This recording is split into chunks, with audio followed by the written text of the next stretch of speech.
మనం ఈరోజు నరసింహులపేట ఊర్లో ఉన్నాం. ఈయన పరిస్థితి ఏందనంటే, ఈయనకు 15 సంవత్సరాల క్రితం చికున్ గున్యా రావడంతో పూర్తిగా కాళ్ళు మొత్తం పడిపోయిన పరిస్థితన్నమాట. చాలా ఘోరమైన పరిస్థితి. బయటికెళ్ళి ఈయన పని జేసుకోవడానికి గూడా లేవలేని పరిస్థితి. ఒకప్పుడు పాపం పని జేసుకునేదట. పని జేసుకొని వాళ్ళ అమ్మకు తోడుగా నిలబడే వ్యక్తి సడెన్‌గా ఇట్లా చికున్ గున్యా రావడం, మధ్యలో ఇంకొక అనుకోని ఇష్యూ, ఇంకొక వ్యాధి రావడం, అది పోయింది అని అనుకునే లోపే చికున్ గున్యా రావడం, దాంతోటి ఇంక పూర్తిగా ఇంక ఇంట్లోనే అన్నమాట. కనీసం బయటికి వెళ్లి బాత్రూమ్‌కు పోవాలన్నా గూడా పోలేని పరిస్థితి. మన పేపర్ అన్న వాళ్ళు పేపర్‌లో రాయడం నమస్తే తెలంగాణ, ఇంకొక పేపర్ అయినటువంటి అన్న పేపర్ దీక్ష ప్రభార పేపర్ వీళ్ళు రాయడం వల్ల మనకైతే నమస్తే తెలంగాణ పేపర్‌ని మనం మామూలుగా చూస్తా ఉంటాం. సో, అన్న గూడా పెట్టిండు. పెట్టగానే మనం వెంటనే స్పందించాం. స్పందించి ఆ అమెరికాలో ఉన్న దాతలకైతే మనం ఈ విషయం గురించి చెప్పగానే వాళ్ళు వెంటనే స్పందించి సో, మనకైతే ఒక వీల్ చైర్ అయితే పంపించడం జరిగింది. మీరు గూడా గనుక ఎవరైనా ఈ వీడియోని చూసినట్లయితే ఈ కుటుంబానికి ఎవరైనా సహాయం చేయాలనుకుంటే చాలా ఘోరమైన పరిస్థితి.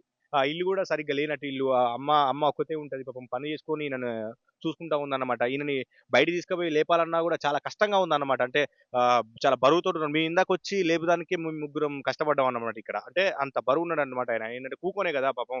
సో, అదన్నమాట. ఈయన పని చేయాల్సిన వయసులో పాపం వాళ్ళ అమ్మ కష్టపడుతుంది. మీరు గాని ఎవరైనా ఈ అన్నకు ఇంక హెల్ప్ చేయాలనుకుంటే మనకైతే ఒకసారి మెసేజ్ అయితే చేయండి. మనం కంపల్సరీ అయితే మళ్ళొచ్చి ఇంకేదైనా ఇద్దాం. మీరు హెల్ప్ చేస్తారని మనస్ఫూర్తిగా కోరుకుంటున్నాను. అదే విధంగా ఈ వీల్ చైర్ ఇచ్చినటువంటి అమెరికాలో స్థిరపడినటువంటి సూర్య తమన్నా గారికి గూడా థాంక్ యూ సో మచ్ అండి. మీరు ఇట్లాంటి హెల్ప్‌లు ఇంకెన్నో చేయాలని మనస్ఫూర్తిగా కోరుకుంటున్నా. అదే విధంగా అన్న మీకు గూడా థాంక్ యూ అన్న. మీరందరూ మీ మీ వల్ల ఈ అన్నకైతే వీల్ చైర్ వచ్చింది. మీ అందరికి గూడా థాంక్ యూ అన్న. చిన్న సాయానికి థ్యాంక్స్. కానీ పింఛన్ గురించి తిరుగుతున్నా గానీ కుదరట్లేదు. అది ఎప్పుడు వెళ్ళినా గానీ క్యాంప్ గురించి పర్సెంట్ తక్కువుందని డాక్టర్ రాయట్లేడు. అది గూడా ఏమైనా జేస్తే మీరు మంచిదని నేను కోరుకుంటున్నాను.